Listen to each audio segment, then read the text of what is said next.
Welcome to episode 10 and the first episode of our new series we are calling the Roadmap series. The first episode will dive into a high-level roadmap of how you'd build a new cybersecurity function from the ground up, what you'd prioritize, or what we think you should prioritize, and how you get all the way from building to maturity. Yeah, definitely. I think it's all about understanding those different functions. So getting the requirements clear, how you actually implement it through those workflows. I think we've often talked about following a maturity journey or a process. Things don't just happen overnight, and so it's finding out where all of these pieces fit in. So, for example, what's security's role in onboarding a new supplier? That's a common thing that's going to happen. How does security fit into that process? How does it tie into software development? I think one of the big things we always talk about is trying not to have security be a blocker. It's got to be a business enabler. So this series is all about how you bake security into your normal business processes and make it part of the family. Yeah. And I think the way we've approached this is broken it down into phases. So we've gone with 5 phases, starting from the foundational security to what we've called the advanced maturity, which is where you're a mature organization with multiple teams doing all the different kinds of functions, or even within a small team where everything is set up, but you've got like a couple of people who specialize in that area. Yeah, definitely. And I think that kind of leads us into number 1, right? So it's all about the foundations, right? So foundational security being the number 1 thing to get right first. So things like governance, risk, compliance, ultimately you're at the start of your journey. You don't want to be wasting time and effort, looking in every single direction. You need to figure out, what's in scope here. What am I complying with?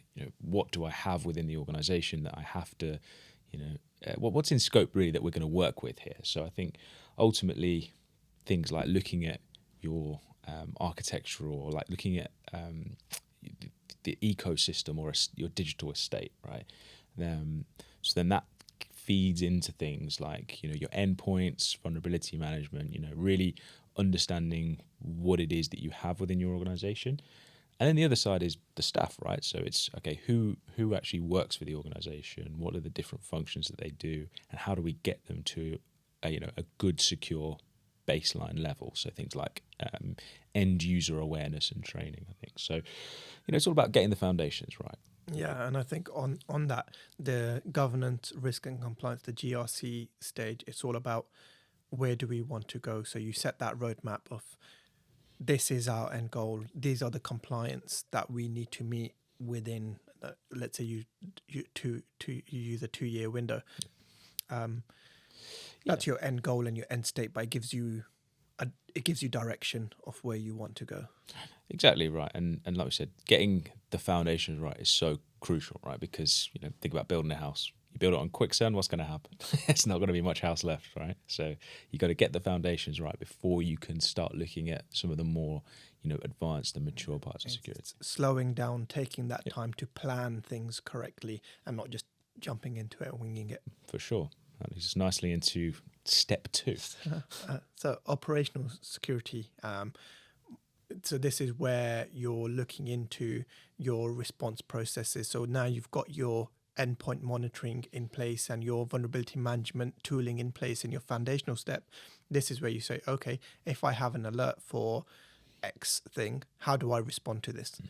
So that's your response playbook. Or if I have vulnerability management set up, do I have a process of making sure that's now in BAU? So we're actually dealing with the findings from the vulnerability management tools, or do we just find 5 different tools, set them up, and then let them just build up reports and vulnerabilities that go and sit on a shelf somewhere and forgotten about and never looked at? Yeah, you get a nice dashboard which tells you 100 open alerts. It's 20 criticals, 70 mediums, and you go, great, well, what are we doing with that? That's nice, but then you have some companies that I've worked with in the past who set up vulnerability management tooling on legacy platforms that have been sitting there for years and years, and you get into the tens of thousands and sometimes over 100,000 in at least one instance that I can remember. Yeah, of that's critical scary and stuff. high vulnerabilities. Yeah. That's just insane to think about. Yeah, trying to open that up and think, yeah, where do we even get started? Yeah, how do we fix this? It can be a bit of a challenge, but you start slow. You do things. We'll talk about it in a bit more detail in another episode. Sure. But it becomes a project in itself, just to do one element of that vulnerability management piece, rather than vulnerability management being your project. Yeah. It's broken down into sub projects. Cool. But then you're also looking at things like your security architecture. Is it well done? Your identity and access management. Do you control who has access to what? Do you minimize admin rights, or is everyone in your organization an admin user and they can just install what they want? So it's about the different operations across the organizations, and making sure you have good coverage of not just the preventative controls like your identity and access management, but also the monitoring to make sure you can detect when somebody isn't following the correct procedure. Yeah, definitely. I think that's massively important, and that kind of leads us nicely into step 3, which is all about proactive, defense. And I think the distinction is always really important in that, the detective side of things, or how you're actually monitoring stuff. That's how you're reacting to things, right? Like you said, it's something happens. What do I do about it? This happens. What do I do about it? And some people are very good on their feet. Some people can, improvise and handle things really well. But there tends to be more experienced people that have been in those situations before. They know what they're doing.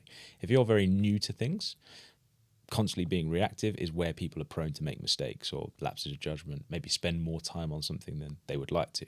And that's where the ideal state is always to try and get to more of a proactive point of view. And that's where, you're doing things like, rather than, okay, like you've got your logging and monitoring going, it's fired an alert and now I need to respond to it. No, I'm going to do something like threat hunting. I'm going to go look for things myself, and I'm going to start trying to piece things together. And that's where you move more from the SOC analyst responding to an alert to a researcher, a threat intel based person. So things like data loss prevention alerts, threat intelligence, these are all things that you can use to help you sort of follow the breadcrumbs and try and identify something before it becomes a problem. So you start thinking, okay, I've seen, so I'm not necessarily looking at logging and monitoring alerts to see failed login attempts. I'm looking at successful ones, and I'm seeing, okay, there's a pattern of successful login attempts at this time of night. If I piece that together, maybe that isn't genuine attempts, even though it's not firing an alert to me. I can start piecing it together and finding a potential problem. And I think the analogy I always use is, if you're going to get a disease, would you rather have the vaccine for it, or would you, want to take the treatment to try and deal with it after you've already caught the disease? That's the scenario you end up with. But some people. Yeah, and I think to roll the to dice. paint the picture about that threat intel-led approach, which kind of also goes into point 4 of maturing your security operations. It's you understand what your threat landscape is. So who's trying to attack your business? So your threat intel researchers will get that information. You can understand how they work. And then your threat hunters will use that information to search within your network to say, have we got any of these indicators of how these attackers behave who are targeting our sector and potentially our organization? Can we find something that will say, okay, there's a problem here. We need to set off an incident response playbook to fix this before it becomes a bigger issue, or kick out sometimes a threat actor that's been sitting in your organization for months and not detected. So a good threat hunting team can be annoying for an organization, is the nice way to put it, because they're finding problems within your estate, creating loads of P1, P2s, P3 incidences that your incident managers and incident responders are having to jump onto and fix. But in the long run, they're making sure you stay secure because they're proactively digging through your logs and finding those problems. Yeah, you'd sooner have, say there's 10 things that, your threat hunting team are raising. You'd sooner have them raise 9 that, someone quickly says, no, that was genuine. That was one of our team. Don't worry about it. Close it off. But you did find that one genuine incident. Whereas if they're not doing that process, you're only going to find out about it when it's a big problem. Right? Yeah. And as we're talking about maturing into this Intel-led, it's not just Intel-led, it's leadership-led and use case-led. So in the past, you may have been saying, we have an endpoint solution or a web application firewall. It enables us to do this kind of monitoring. So we build use cases on what the tool's capability is. Now what you're doing is you're saying, we want to detect X activity.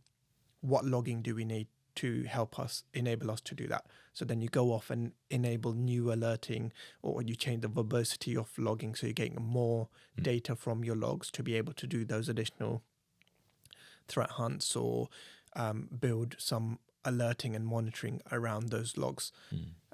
So it takes you again to maturing your monitoring to not just the default use cases that come with the tool.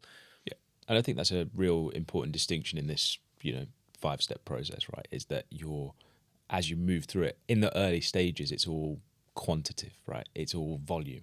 Okay, we have 0 logging and monitoring alerts in place. We now have 20, we now have 30, we now have 40. When I do my monthly presentation, I can show a real increase in number of alerts that we're adding, or use cases that we're adding. Whereas actually, when you're getting to the more mature stage, I don't need another 10, 20, 30 this month. I need them finessed and fine-tuned, and I want quality. So you're moving away from just simply quantitative to qualitative stuff, right? Yeah, when you go into your governance meetings or your monthly meetings with your senior leadership, you say, oh, we now have 10 new alerts and we've created X number of Sounds new great. alerts, new tickets this month, which is a big tick because it shows you're doing more as a team. But then it's about maturing and getting rid of those false positives. How many of those 10 that you raised were false positives? 9 were, so we need to tune those out. So next month we get, well, not next month, but in the future, in 3 to 6 months, as we go through that maturity journey, we get 1 alert, but it's a true positive, and we've gotten rid of all the noise. Because your team will crash and burn just dealing with false positives, especially if it's a high or critical false positive raised in the middle of the night every single week. Yeah, the person that's doing out-of-hours support isn't going to be overly happy with that, are they? Yeah, and we also, while we're talking about this point, we also, with the maturity aspect, we talk about automation. So I'm going to say something which is slightly not controversial. A lot of companies are moving towards this way of working, but it's using the SAW capability. So that's a tool that sits with it above your monitoring, detection and response. And it says, we've had this alert, and you automate how it should respond to that alert. So in some cases, it can take actions to block IP addresses, disable user accounts without even a user needing to intervene. Or sometimes you may want a user to say, okay, click go ahead and take this action. But I say slightly controversial because a lot of perfect, managed security providers who say we use SAW, we're amazing, but then when you break it down, it doesn't work as well because it's not fully integrated into all the tools. It can't take the correct response actions that you need it to take. And there's a lot of manual work for them to maintain it. And the playbooks that they've got have been building and building, and they've built upon it. And it's stuck together with blue tack and sticky tape. And it's taking those things into account and those questions you need to ask when you go down that route. If somebody's really mature in, for example, Microsoft Sentinel has their own response playbooks built in. Some companies have built that to used it so well that they can take some great response actions and quickly give you reduce your false positive numbers. That's great. And I think it's understanding where it's actually a benefit and where it's more of a pain, and it's actually just a tick in the box to say we use SAW. Pop quiz time. What does SAW stand for? Security, orchestration, automation, and response. Awesome. It's one of those light bulb flashing moments where I was like, I know this one. Let's really put you under the spot. But it's also building in security to your project. So you add in security assurance. You do things like, we're doing this project. have we done the due diligence for this customer? Have we made sure for we have the correct rules for monitoring? Do we have the correct incident run books? Do we have the correct is it onboarded into our vulnerability management? Has it got endpoint agents? Do we have the architecture diagram? Do we understand the threat boundaries of this? Do we have the correct tools? Is it behind a web application firewall? Things like that are built into, again, what you said earlier about building security into these projects, and project security assurance is a big element of that. Nice. I mean, that's touched on really nicely, I guess, on number 5, which is, the advanced security side of things. And you mentioned about, obviously, the SOAR tools. There's a load of other different services and solutions you can use in that space. But it's ultimately, if you go to, any of the big vendors, or you go to, a nice event where people are demoing stuff, you're going to see all the buzzwords: machine learning, AI, endpoint, all these flashy terms. But ultimately, they will only wield you success if you got the previous 4 steps right. But once you've got, the basic program set up, you've got the foundations in place, you've got those detections, and the ability to respond to issues that you find, you then start being a bit more proactive, and you're hunting and looking for things that before they become a problem. You've started, really building out more advanced use cases. That's when the advanced security becomes more successful, because then, you can build in things like zero trust. And you mentioned there about having the technology to almost take the load off those teams. They're making contextual based decisions, right? And they're essentially reviewing scenarios and saying, right, okay, based on these different factors, I'm going to help you make this decision. So access control is a really big example of this, because often what you get with security tooling is they'll build up a risk profile of the user that's trying to either log in or perform a particular action. It's you could use it for standard users, you could use it for the more privileged side of things. But let's just take the example that I'm a privileged user. I'm trying to do something potentially obstructive in an environment. The tooling is then looking at different factors about my user session to determine whether they think this is genuine or not. So it could be where I'm logging in from, what time of day I'm logging in from, if I'm logging in from a new device, if this is a request that they've seen before. So this, if all of these factors start building up, and okay, he's usually logs in from London, but actually he's logging in from the US. Okay, let's raise the score a little bit. He usually logs in at this time of day. He's doing it in the middle of the night. Okay, the score's going up a little bit more. He's never performed this request before. Like, this is, it's a very destructive thing that he's trying to do. And all of a sudden, despite the fact that I've authenticated and I've, logged in, it's a genuine session that I've got, the security tooling is actually looking at those factors to go, something doesn't feel right to me here. But you can only get there if your logging's good. You've set out those playbooks. You've got a clear understanding that you've been able to program into these things of what normal behavior looks like. And I think that's why the process and the journey is so important, right? And it also means you reduce your false positives, because what you're doing there is, I don't know if they still call it this, but it used to be called chaining use cases. So you have one alert and that trigger, then you've got another alert and then another. So if you've got 3 of those grouped together, it's more likely to be an accurate or a true positive than just one random alert going off in the middle of the night. Exactly, yeah. And I think, like you said, it's building that, yeah, and it all fits into that process. I mean, I'm an Arsenal fan, so I'm being told that you got to trust the process, and it will eventually come well. So I'm still hedging my bets. This is also where things like AI and machine learning start to help, because you're feeding that information, and then the machine can then learn and take the actions that it needs to. Yeah, awesome. Before we move on, I think it's just worth quickly just saying the 5-point phases we just covered. So number 1 was foundational security. Number 2 was operational security. Number 3, proactive defense. Number 4, mature security operations. And then number 5, advanced security. Nice. Yeah. That 5-step plan and security is all sorted. That's it. Completed it. But yeah. So As we go through these phases in detail over the next few episodes, what we'll do is break down each into an episode. So let's, for example, foundational security. Next episode will be governance, risk, and compliance. Then we'll do another one on endpoint monitoring, another one on vulnerability management, etc. Cool. But what we're trying to understand from these episodes is what job, role, or roles performs this action. What do they do? What questions to ask when you're hiring somebody into this role? And then finally, when you've got that person in, how do you measure success?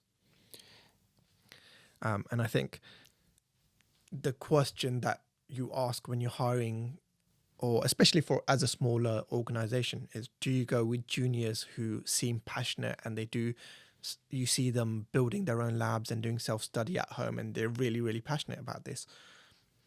Or do you choose somebody who's been there and done that, somebody with 5-10 years experience in smaller organizations with gone and built this stuff before?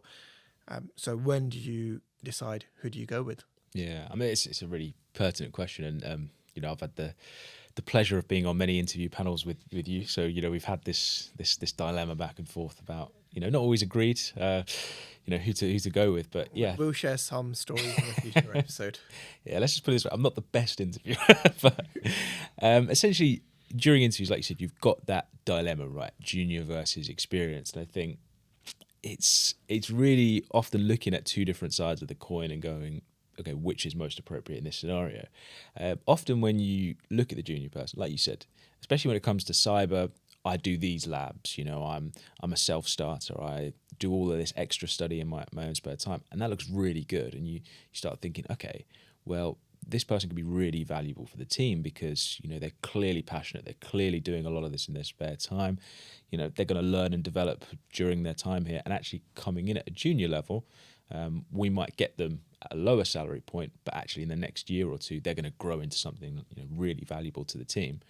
But actually, especially when it comes to security things, these are high pressured, or these can be very high pressured scenarios. And bringing a junior person in can be quite unfair to them sometimes, especially if you're not going to back them up and give them the support that they need. If you're bringing them into a mature team, they're going to learn and grow from people around them. If they're going in there as the main person to drive that team, that's really unfair on that person because you're not really getting the benefit that you could get. Because they don't know what they don't know. So them building a function about things they don't know. Yeah. It's just the blind leading the blind. Yeah, and it's the phrase I always go back to, you always hear in cyber quite a lot, is what does good look like? And, we've both been there as a junior person where, you get thrown in at the deep end and someone is essentially telling you to design something and you don't really know what good looks like. You're trying to work out, I think this makes sense. And use ChatGPT and Google. I wish it was there at the time. It would have said nowadays, use ChatGPT, but yeah.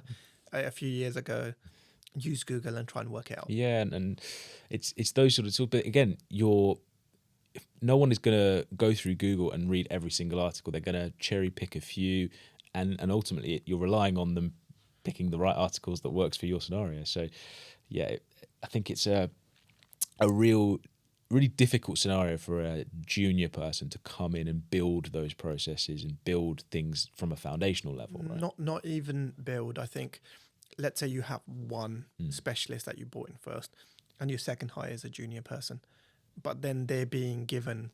There's just way too much work to do when you're building a function. I've been there, done it. Same thing when you're maturing a function. If you don't have a couple of seniors, 2 or 3, who can then guide these juniors and help take some of those bigger decisions, so they go off and do some of the engineering work, that's fine. But somebody to review the work and do the architecture work and set some guidance and some boundaries and the scope. Define the scope. Let them work within that. Don't let them define their own scope. Because if you say to them, hey, we've just bought we mentioned SAW earlier. We just bought a new SAW platform. I want you to learn this tool. I want you to be the You're going to SME become for this tool. You're going to lead on the deployment of this. Like, okay, they'll take it, but are you going to get a good product at the end of it? Is it gonna be worth the investment you just made? Well, yeah, I mean, SME, subject matter expert. I don't know how they can, truly be an expert at that, level.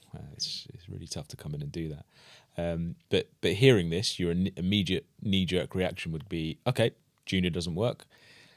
Someone's got 10 years experience solely working at Microsoft, doing the very specific role, very experienced, perfect, let's bring them in. Again, that's not probably the best way to do things, because, whilst they are experienced, they're coming from a very specific environment. They're coming from, it's going to be very difficult for them to translate that into your use case. So, just because it's worked for them in that environment doesn't mean that, that's 10 years of solid experience in one place, but does that 10 years equate to what it is you're trying to do, or what you're working on at that particular stage of your maturity journey? I mean, it's also their hands-on aspect. If they've been a manager for the last 10 years, they've been at a big organization, they've been hands-off for 10 years. Yep. Technology's moved on.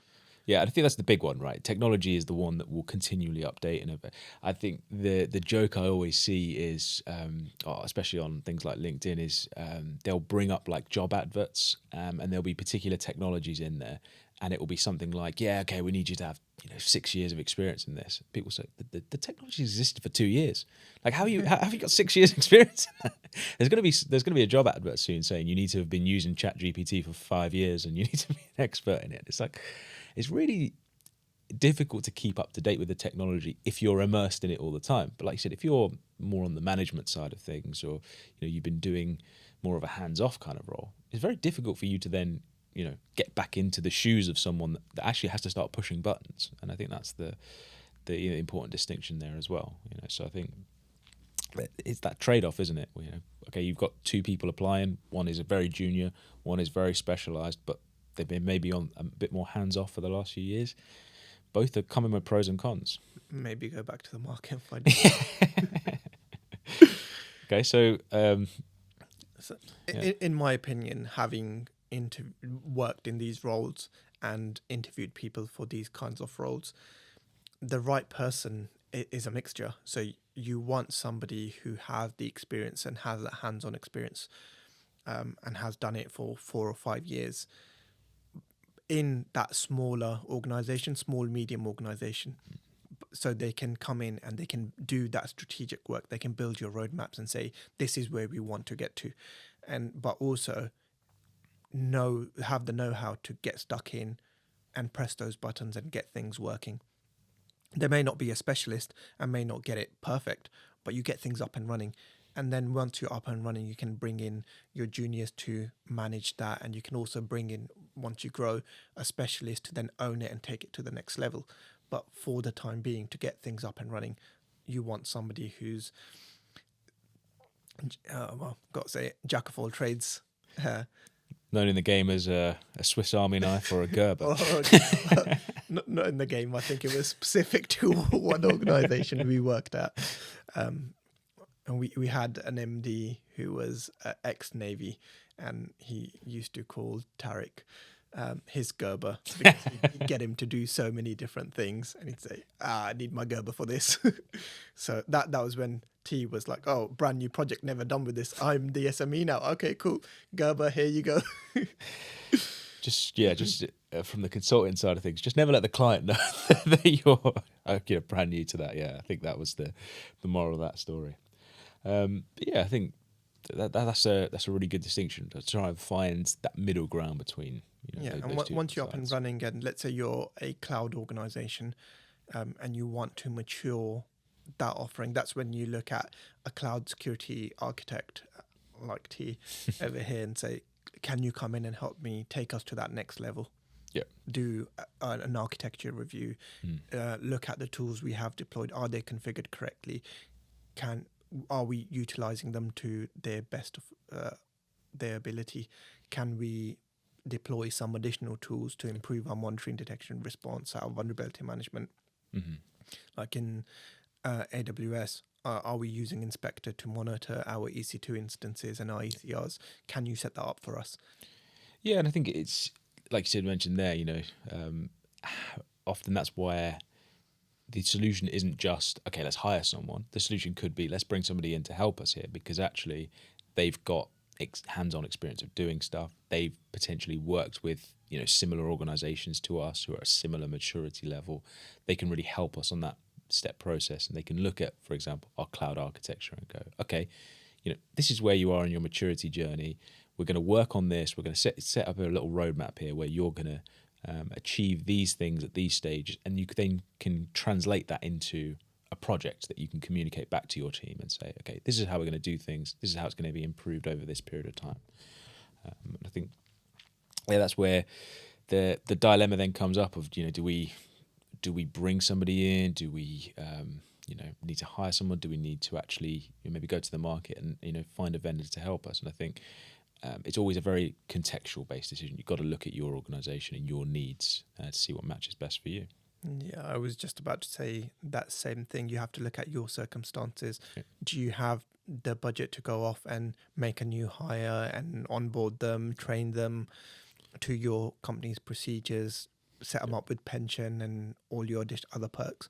Or do you want to bring in, especially if it's a shorter term, 3 to 6 month project, maybe even a year project, do you want to bring in specialists from a partner that you trust and that you built a relationship with?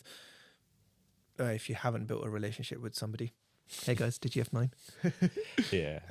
Do you want to bring us in and let us help you do that work and help you get to your goal? Yeah, no, definitely. And I think the key point that always comes back to, right, is having that leadership buy-in, right? That is critical for any of this to actually be successful, right? Oh yeah, 100%. I think step one for any project of this scale, setting up security, if you don't have leadership buy-in, soon as you have a blocker, things will fall apart. As soon as you come across a hurdle that you can't jump across, where you need leadership to open some doors for you and have conversations cross-team, because security is not isolated, it affects the whole business. You need to have cross-team collaboration. If you've got engineering teams, and we've mentioned vulnerability management a lot, but if you want to set up security tooling to scan their code and say there's critical high vulnerabilities here, and we want to set up something like a hard fail, which means anything with a high or critical cannot go into production, they may not be happy with that and they may push back a lot. Yeah. If you don't have leadership buy-in to say, we need you to fix those things, those vulnerabilities before code goes into production, then if they ignore you without leadership buy-in, what can you do? Yeah, really good. Especially when you're talking to a peer. Let's say you're head of InfoSec, the head of your development team just says no. Like you're talking to a peer, you can't tell them, and they won't be like, oh, he's more senior than me, I need to do what he's asking, or security has the right to tell me to do this. Because without that leadership buy-in and direction and that communication down to other teams, that security is going to be taking those measures. And again, this comes to your comms piece where we said monthly meetings with leadership so they know what's going on, but it's also meetings with these other teams to say, hey, we're looking at implementing this over X amount of time, and we're not just going to put in a tool and set it to hard fail from day one. That's just asking for trouble. And you mentioned earlier, security is you want it to be an enabler, not getting in the way of getting things done. I forgot the word you used, so I just paraphrased.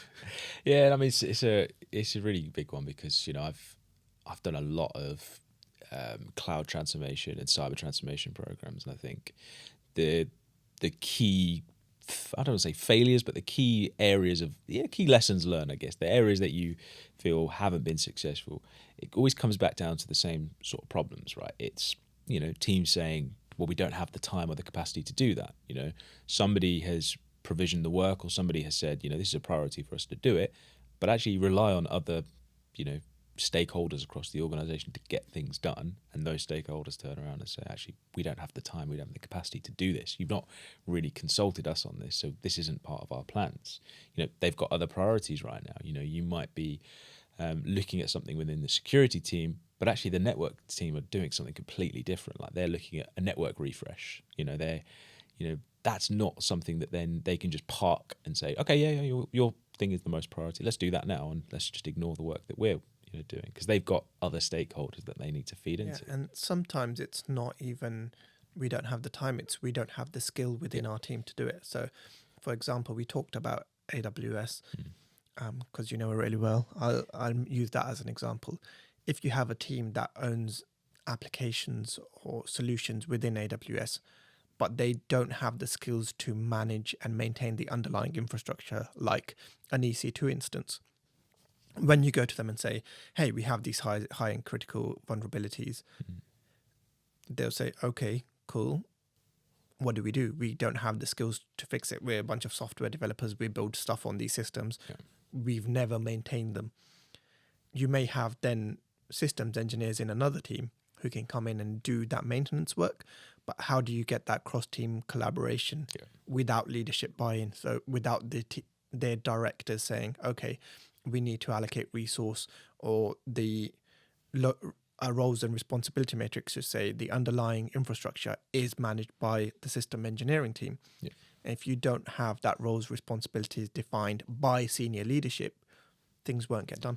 Yeah, definitely, because ultimately it always comes back to the what's the benefit, cross benefit analysis. It's like, why are we doing this? And like you said, if the leadership benefit, or if the leadership direction isn't there, benefit can be quite difficult to actually understand for different stakeholders across the organisation. They can look at it and say, okay, this team has got this as their priority, but I don't really understand what it does. I don't really understand the benefit of it. So actually, I'm not going to prioritise it right now. And I think the moral of this story, right, is you've got 3 key areas that you need to get right to have any success with a security program. It's firstly transparency, right? So when it comes to planning out these, either tactical or strategic. So tactical, we need a solution now. Strategic, okay, over a medium to longer term period of time, we're going to look at this. Whatever you're trying to do, involving stakeholders across those different teams to, share the benefits of what you're trying to do, make it clear exactly how much effort is going to be required to do it. Nobody likes someone to, how should we put this in a fair way, always cook the books and say, it's a nice, easy, 1 week program, no problem at all. We'll get this done in a week. Whereas actually it's a 6-month program, but you didn't want to tell them that it was 6 months because you didn't think they'd collaborate with it. But bad news is bad news, right? And it's actually worse if it comes later. It's better to actually be upfront and honest about how long this is going to take, what's the benefit of doing this, what exactly it's going to cost, and who's going to be needed to do it. And actually, that's where you're going to get more success. They also need to plan for this, right? So when you say to them, okay, this is a 3 to 6 month project, they then need to know, okay, cool, I need to assign resource for 3 to 6 months to help with this project. If you say to them it's 1 or 2 weeks, and then you come back on week 3 or week 4 and say, oh, we're just getting started. We're just getting started. You're going to get some passive-aggressive emails. Oh, yeah. At the very least. Definitely. And the second point is all around risk, right? So, like we said, sometimes it's not always clear, sometimes it's not always understood across different teams. Maybe people aren't all experts in each other's areas. One thing everyone understands is risk. That's a common language that we can all sort of work through and go, okay, the phrase I always like to use is, what is the risk of doing nothing? Because if I want to do something and you say no to me, the way I have to get around and make my point to you is to say, okay, let's not do anything. And if we do nothing, this is what's going to happen. At which point, okay, that's a risk that's been translated into a business impact. And we go, okay, I don't really understand how your team works or what it is you're working on, but that risk is a problem for all of us. Okay, so we're going to have to do something about that. And so, not trying to go over somebody's head and say, oh, well, the AWS EC2 instance, needs to connect with a hypervisor to do this. It's like, that doesn't mean anything to anyone. But what does mean something to someone is, well, if we don't fix the vulnerabilities in there, we're going to start leaking customer data, and that's not going to go so well for us. And our shares are going to tank, and they're going to start having to, make cuts in the business. Okay, we all understand the gravitas of that situation. And then the final point, all about engagement, right? So, you need to not just upfront tell people how it's going, but as the program is going along, capture key metrics, share how things are getting on. Like we said earlier about the qualitative versus quantitative side of things. People are always jump to quantitative and say, okay, this week we did 10 things. The following week we did 20. So we've been twice as good, right? That doesn't mean that things are twice as good.